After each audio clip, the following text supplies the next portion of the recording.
Aujourd'hui, on se retrouve pour une nouvelle lecture chuchotée.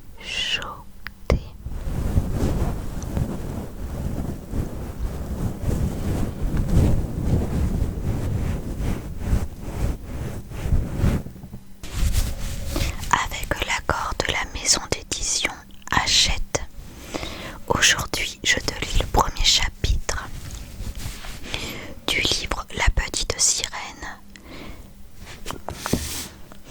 profondeurs de l'océan, de Liz Braswell. Liz Braswell, Liz Braswell.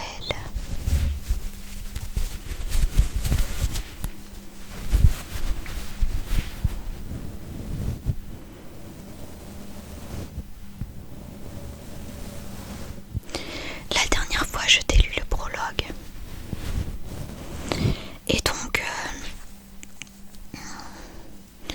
le prologue, c'était surtout en rapport avec Vanessa et le prince Eric. Donc, je rappelle que Vanessa, c'est Ursula qui se déguise en Vanessa. Et donc, elle est la nouvelle reine, princesse, je sais plus. Mais du coup, elle fait régner le mal autour d'elle. Puisque avec le prince Eric, ils veulent conquérir plusieurs terres. Et même s'ils doivent décimer le peuple, ils s'en fichent.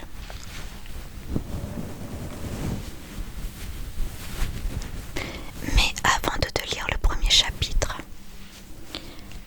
je te montre avec quoi je m'amuse aujourd'hui. Et donc c'est mon bonnet.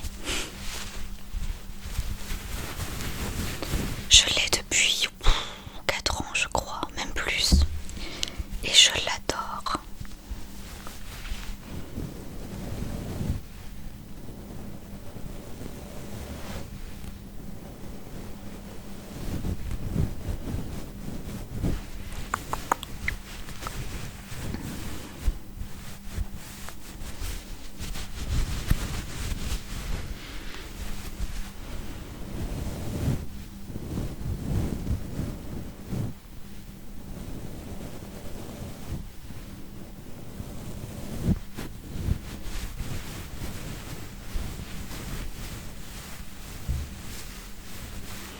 Allez, c'est parti.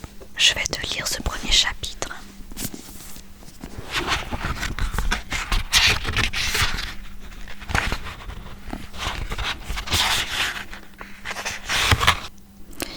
Donc, premier chapitre. Eric. Eric se réveilla. Il avait encore fait ce rêve. Il lui venait dans les moments les plus inattendus. Quand il se concertait avec le chef Louis pour un dîner officiel, par exemple. Ou quand il écoutait les trésoriers du château débattre les aléas des négociations avec les banquiers internationaux.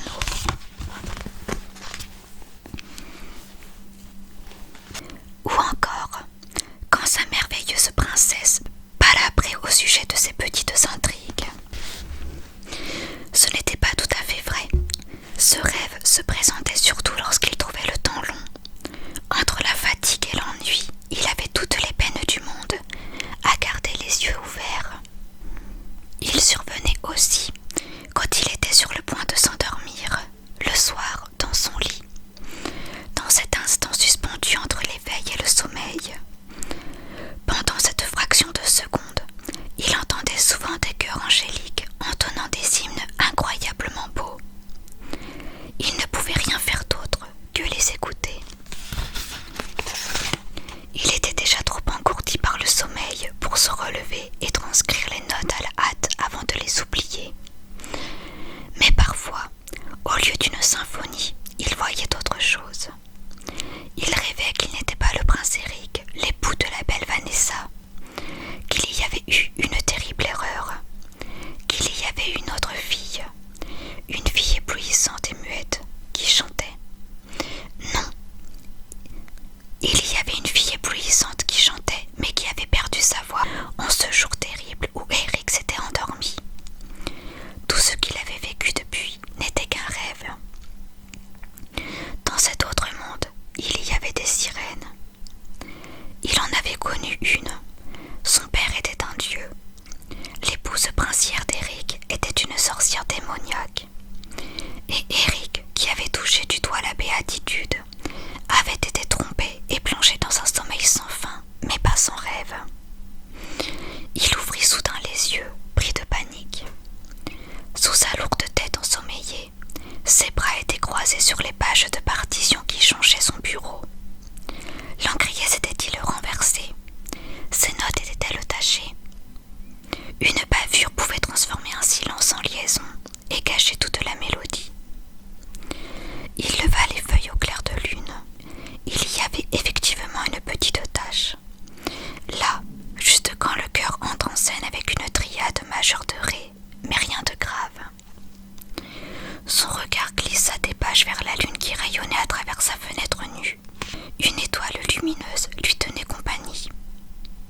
Une légère brise soufflait et faisait claquer